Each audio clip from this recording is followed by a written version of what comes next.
Bismillahirrahmanirrahim. Yang kami hormati Pimpinan OSIM, yang kami hormati Bapak Humas MPS Bantai serta anakku yang sangat berbahagia. Assalamualaikum warahmatullahi wabarakatuh. Kurang semangat ini. Semangat harus tetap membara di hati. Saya ulang ya. Jadi ucapan itu kalau pagi-paginya itu kita sudah bersemangat, insya Allah pada akhirnya juga akan ditutup dengan penuh semangat. Assalamualaikum warahmatullahi wabarakatuh. Waalaikumsalam warahmatullahi wabarakatuh. Alhamdulillah. Hamdan wa syukran lillah, la haula wa la quwwata illa billah wa huwal aliyyul azim. Asyhadu an la ilaha illallah wa asyhadu anna Muhammadan abduhu wa rasuluh. Alhamdulillah merupakan ucapan yang sangat pantas dan selalu kita ucapkan di setiap kita mengadakan aktivitas atau kegiatan. Ya, karena apa? Sesungguhnya perkataan-perkataan yang mulia itu akan memberikan berkah kepada orang yang selalu dan senantiasa membacanya. Pada kesempatan kali ini, Ibu akan memberikan penegasan bahwa sesungguhnya dalam berdakwah itu harus senantiasa berlatih, ya, melatih diri untuk bagaimana cara menyampaikan dakwah itu sehingga terkesan mengajak. Ya, namanya dakwah itu mengajak kepada kebaikan. Ya, ud'u ila sabili rabbik bil hikmati wal mau'izah. Ya. Jadi sangat beruntung kalian ini karena konsep sudah ada. Sisa kalian yang mau membaca, mau menghafal, memperbaiki tajwidnya nanti dalam membacakan jika ada dalil yang terdapat dalam konsep ceramah tersebut. Oleh sebab itulah kesempatan yang diberikan ini maksimalkan dengan sebaik-baiknya. Jangan ada di hatinya masih lama dari Ramadan. Tidak boleh. Ramadan itu meskipun masih ada setengah bulan ke depan, tetapi itu butuh perhatian juga, fokus untuk memahami, menguasai materi yang akan diberikan. Nah itu, anakku sekalian sebagai motivasi kepada kalian supaya betul-betul dari hasil keluaran dari pelatihan satu hari ini ada hasil yang bisa ditampilkan. Dengan mengharap ridha Allah Subhanahu Wa Taala, mari kita bersama-sama membuka kegiatan latihan dakwah safari Ramadan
Berbicara tentang pentingnya pendidikan memang bukan hal yang baru untuk kita semua. Baik itu kalangan anak-anak, remaja, dewasa, bahkan orang tua pun sudah memahami secara garis besar apa itu pendidikan.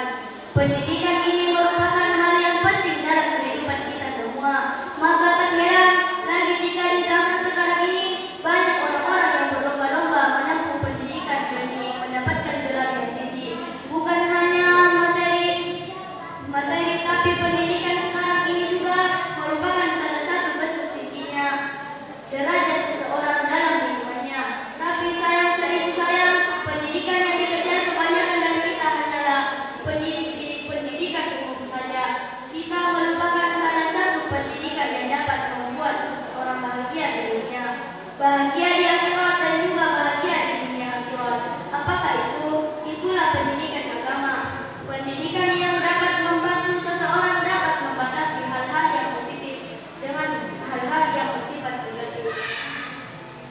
Pendidikan umum memang penting demi mendapatkan kebahagiaan di masa yang akan datang. Tapi kita juga harus menyeimbangkan antara pendidikan umum dan juga pendidikan agama. Mungkin hal ini merupakan hal yang tidak penting bagi sebagian orang, tapi kita harus meyakinkan diri dan menyatakan dengan sigap bahwa kita bukan di antara mereka yang bernomor duakan pendidikan agama dibandingkan pendidikan umum.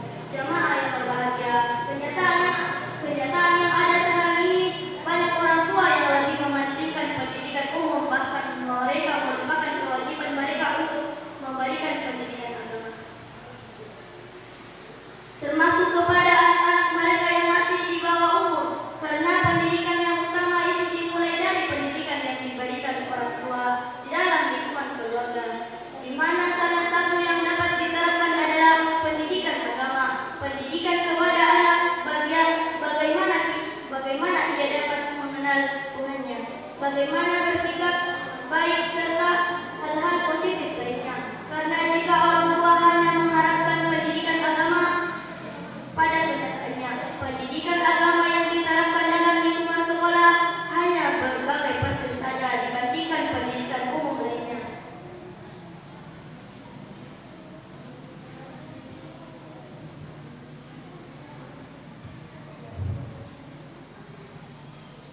Ini tidak dapat menjamin seorang anak dapat mengamalkan apa yang mereka dapatkan di sekolah. Tapi jika orang tua dapat membantu dan memberikan pelajaran tambahan mengenai ilmu pengetahuan agama, maka yakinlah pendidikan agama untuk anak-anak tidak akan sia-sia. Banyak anak-anak yang kita dapatkan berprestasi dalam lingkungan sekolahnya. Tapi sayang, prestasi dalam lingkungan sekolah dengan pendidikan umum yang mereka dapatkan sangat bertolak belakang dengan kepribadian mereka di luar lingkungan sekolah. Sangat disayangkan, prestasi ini tidak cukup jika tidak dibarengi dengan pendidikan agama dan juga pendidikan karakter. Kita dapat menutupi kenyataan sekarang ini, banyak di antara remaja yang mempunyai prestasi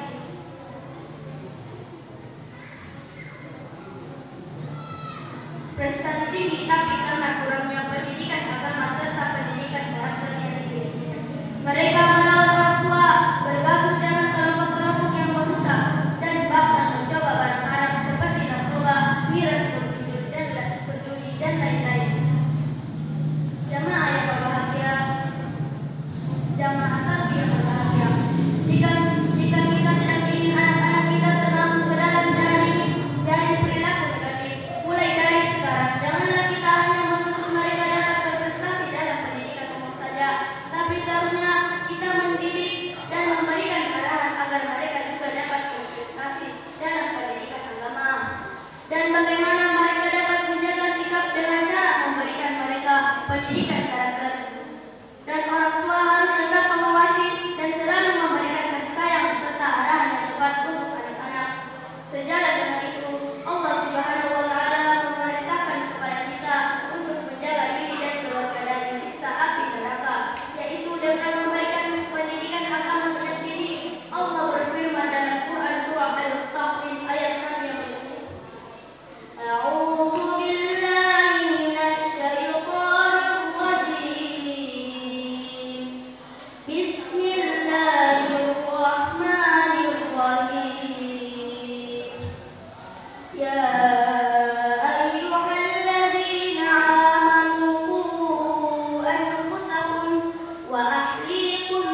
Anak-anak semua seperti yang tadi saya banggakan. Jadi bagus bicaranya siapa?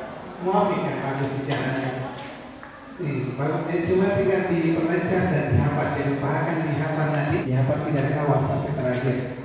Bahkan paragrafnya harus dihafal. Ini paragraf pertama, begini bunyinya, paragraf kedua, begini lagi, paragraf ketiga.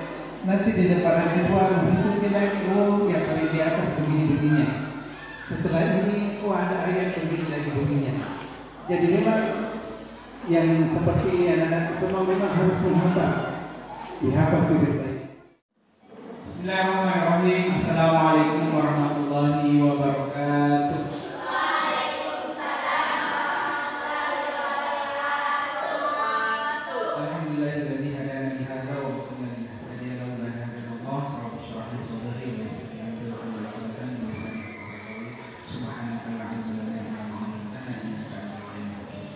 Baik, sekalian kita telah memasuki materi kedua dalam kegiatan pelatihan dakwah persiapan safari Ramadan tahun 1445 Hijriah Madrasah Tsanawiyah Negeri Banten. Di materi kedua ini akan dipandu oleh Ustaz Arifuddin SAG MM. Beliau di madrasah kita mengampu mata pelajaran Al-Quran Hadis dan BTQ. Juga beliau bertindak sebagai wakil kepala madrasah bagian hubungan masyarakat, juga bertindak sebagai humas madrasah kita dan juga penanggung jawab di ruang tahfiz madrasah kami di depan. Baik, kami harap anak-anakku diperhatikan sebaik mungkin. Kita gali ilmu dari beliau, pengalaman beliau dalam berdakwah di Banten ini. Tanpa mengurangi lama-lama, kami serahkan kepada Ustaz.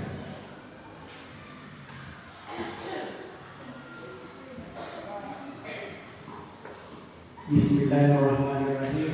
Assalamualaikum warahmatullahi wabarakatuh.